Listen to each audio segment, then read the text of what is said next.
Imaginez rentrer chez vous après une journée de canicule, ouvrir la porte et sentir immédiatement une différence de température presque impossible à croire, sans avoir touché à la climatisation, sans avoir dépensé plus de 4 $ et sans une seule prise électrique branchée. Ça paraît trop beau pour être vrai. Et pourtant, cette technique existe depuis des générations au Japon, où les étés sont étouffants, humides et où beaucoup de foyers n'ont toujours pas l'air conditionné. Ce que vous allez découvrir dans les prochaines minutes n'est pas un gadget marketing, ni une astuce miracle sortie d'une vidéo virale sans fondement. C'est une méthode physique, logique, basée sur des principes que les scientifiques utilisent eux-mêmes pour comprendre comment la chaleur circule dans une maison. Avant d'aller plus loin, il faut être honnête avec vous sur un point important. Le chiffre de 15 degrés que vous avez peut-être vu circuler correspond à des conditions optimales, une pièce bien exposée au soleil, un air extérieur sec et une bonne circulation d'air. Dans la réalité de votre salon ou de votre chambre, l'effet ressenti se situe le plus souvent entre 5 et 10 degrés de moins. Ce qui reste déjà considérable quand on sait qu'un climatiseur classique consomme énormément d'électricité pour un résultat comparable. Gardez ça en tête, parce qu'on va justement voir pourquoi les résultats varient. Et surtout, comment maximiser vos chances d'obtenir le meilleur effet possible chez vous. Pourquoi ce sujet mérite votre attention aujourd'hui? Les factures d'électricité explosent chaque été, les climatiseurs tombent en panne au pire moment, et tout le monde n'a pas les moyens ou l'espace pour installer une unité murale. Cette astuce japonaise ne remplace pas totalement un vrai système de climatisation, mais elle peut transformer une pièce insupportable en un endroit où l'on respire à nouveau, pour le prix d'une bouteille d'eau et d'un vieux tissu. Vous allez apprendre exactement comment la mettre en place, pourquoi elle fonctionne d'un point de vue scientifique, quelles erreurs ruinent complètement son efficacité, et dans quel cas il vaut mieux s'en abstenir. Entrons dans le vif du sujet. Cette technique s'appelle l'uchimizu, littéralement l'arrosage de l'extérieur. Depuis des siècles, les Japonais versent de l'eau sur le sol devant leur maison, sur la terrasse ou sur les murs extérieurs exposés au soleil, tôt le matin ou en fin d'après-midi. L'idée paraît d'une simplicité déconcertante, mais elle repose sur un principe physique redoutablement efficace, celui de l'évaporation. Quand l'eau passe de l'état liquide à l'état gazeux, elle absorbe une quantité importante de chaleur de son environnement immédiat. C'est exactement le même mécanisme qui vous fait frissonner quand vous sortez de la douche et qu'un courant d'air touche votre peau encore mouillée. Mais l'uchimizu traditionnel, à lui seul, ne suffit pas à rafraîchir efficacement l'intérieur d'une pièce fermée. C'est là qu'intervient la version modernisée et amplifiée de cette astuce, celle qui permet d'obtenir des résultats vraiment spectaculaires pour une poignée de centimes. Voici comment procéder concrètement. Prenez un tissu en coton, une vieille serviette fine ou un drap léger, quelque chose que vous ne craignez pas de mouiller abondamment.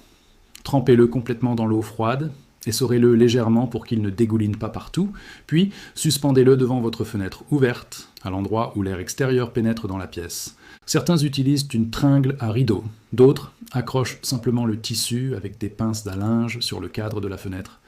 L'étape suivante, souvent négligée, change pourtant tout. Placez un ventilateur juste derrière ce tissu humide, orienté vers l'intérieur de la pièce, de manière à forcer l'air à traverser le tissu mouillé avant de circuler dans l'espace. C'est précisément ce passage forcé qui déclenche le phénomène de refroidissement par évaporation. L'air chaud qui traverse le tissu humide accélère l'évaporation de l'eau. Cette évaporation absorbe la chaleur de l'air, et ce qui ressort de l'autre côté est un flux nettement plus frais que l'air ambiant extérieur.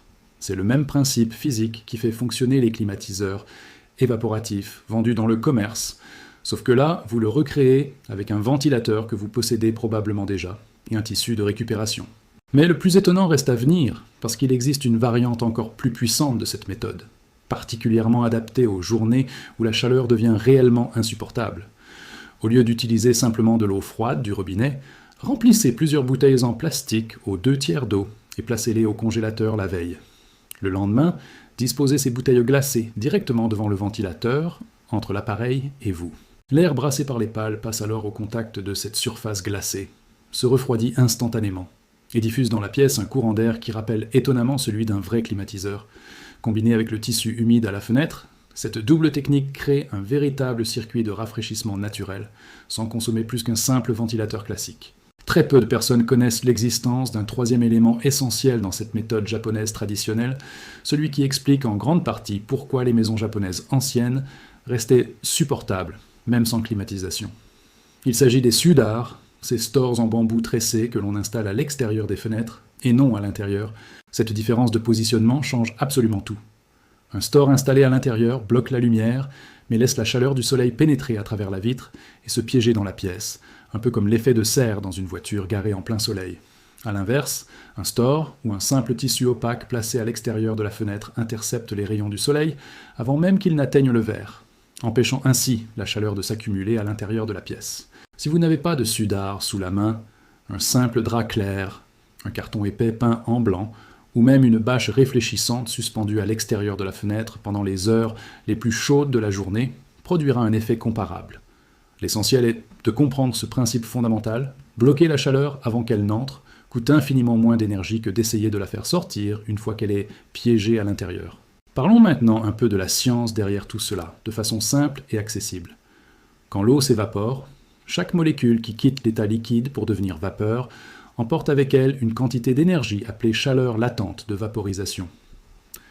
Cette énergie est prélevée directement sur l'air environnant, ce qui explique pourquoi l'air qui a traversé un tissu humide ressort plus frais qu'il n'était en entrant. Ce phénomène fonctionne particulièrement bien dans les climats secs, où l'air a une grande capacité d'absorption d'humidité. En revanche, dans les régions très humides, l'air est déjà saturé en vapeur d'eau, ce qui ralentit considérablement l'évaporation et réduit l'efficacité de la méthode. C'est une nuance essentielle que beaucoup de vidéos oublient de mentionner, et c'est exactement pour cela qu'on vous en parle maintenant, pour que vous sachiez à quoi vous attendre selon votre région. La réflexion thermique, elle, joue sur un principe totalement différent, celui de la couleur et de la matière. Les surfaces sombres absorbent la majorité du rayonnement solaire et le transforment en chaleur, tandis que les surfaces claires et réfléchissantes renvoient une grande partie de cette énergie avant qu'elle ne se transforme en chaleur.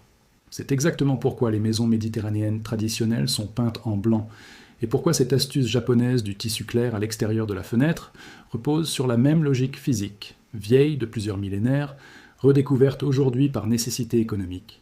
Passons maintenant aux erreurs qui, à elles seules, peuvent réduire à néant tous vos efforts. La première, et sans doute la plus fréquente, consiste à laisser les fenêtres ouvertes toute la journée en pensant faire circuler l'air frais. En réalité, pendant les heures les plus chaudes, vous faites exactement l'inverse, vous laissez entrer l'air brûlant de l'extérieur.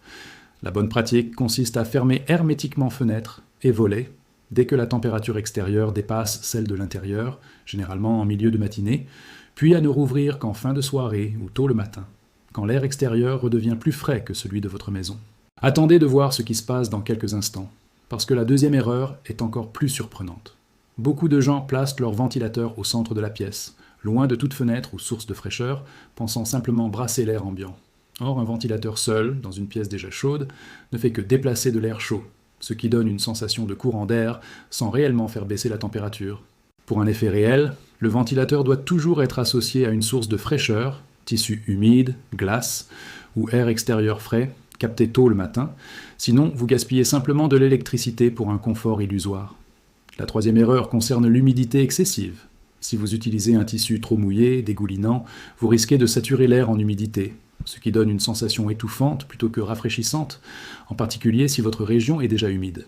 L'astuce consiste à bien essorer le tissu, pour qu'il reste humide sans être détrempé, et à renouveler l'opération toutes les heures environ, plutôt que de tremper une seule fois un tissu qui restera saturé toute la journée.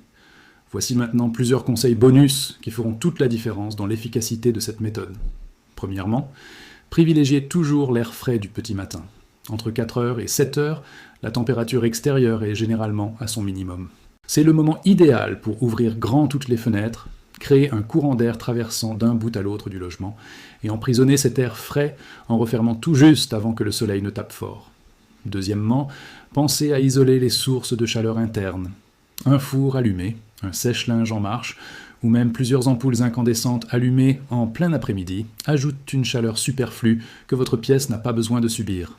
Troisièmement, si vous avez plusieurs pièces, concentrez vos efforts sur celle où vous passez le plus de temps, plutôt que d'essayer de refroidir toute la maison à la fois, ce qui dilue l'efficacité de la méthode. Un autre conseil que les professionnels de la rénovation énergétique recommandent, souvent, c'est de surélever légèrement votre lit ou votre canapé si possible, car l'air chaud a tendance à s'accumuler près du plafond, tandis que l'air plus frais reste proche du sol. Dormir ou s'asseoir un peu plus près du sol, dans une pièce bien isolée du soleil, peut faire une différence de confort surprenante sans aucun équipement supplémentaire. Enfin, sachez que cette méthode fonctionne particulièrement bien dans les pièces orientées à l'est ou au nord, moins exposées au soleil de l'après-midi, et beaucoup moins bien dans une pièce plein sud avec de grandes baies vitrées, ou même la meilleure des astuces artisanales aura du mal à contrer un apport solaire aussi massif. Il faut aussi être honnête sur les limites de cette technique.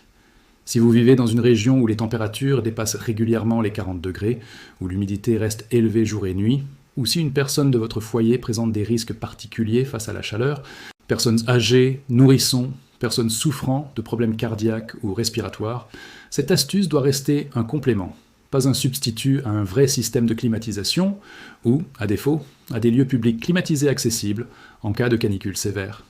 La prudence doit toujours primer sur l'économie. Pour résumer tout ce que nous avons vu aujourd'hui, cette méthode japonaise repose sur 3 piliers complémentaires. L'évaporation, grâce à un tissu humide placé devant un ventilateur orienté vers l'intérieur, le blocage solaire en installant un tissu clair ou un store à l'extérieur des fenêtres plutôt qu'à l'intérieur, et une bonne gestion des horaires d'ouverture et de fermeture pour capturer l'air frais du matin et emprisonner ensuite la fraîcheur toute la journée. Associées, ces 3 techniques peuvent transformer une pièce étouffante en un espace nettement plus vivable, pour un coût dérisoire comparé à l'installation ou à la consommation d'un climatiseur classique. Si cette vidéo vous a appris quelque chose que vous ignoriez, si vous comptez essayer cette astuce chez vous dès ce soir, prenez un instant pour la partager avec quelqu'un qui souffre de la chaleur en ce moment même. Laissez un commentaire pour nous dire dans quelle région vous vivez et si vous avez déjà testé une méthode similaire. Ça aide énormément la chaîne et ça permet à d'autres personnes qui cherchent une solution abordable de tomber sur cette vidéo. Et si le sujet des économies d'énergie et des astuces pratiques pour la maison vous intéresse, abonnez-vous. D'autres méthodes tout aussi surprenantes arrivent très prochainement.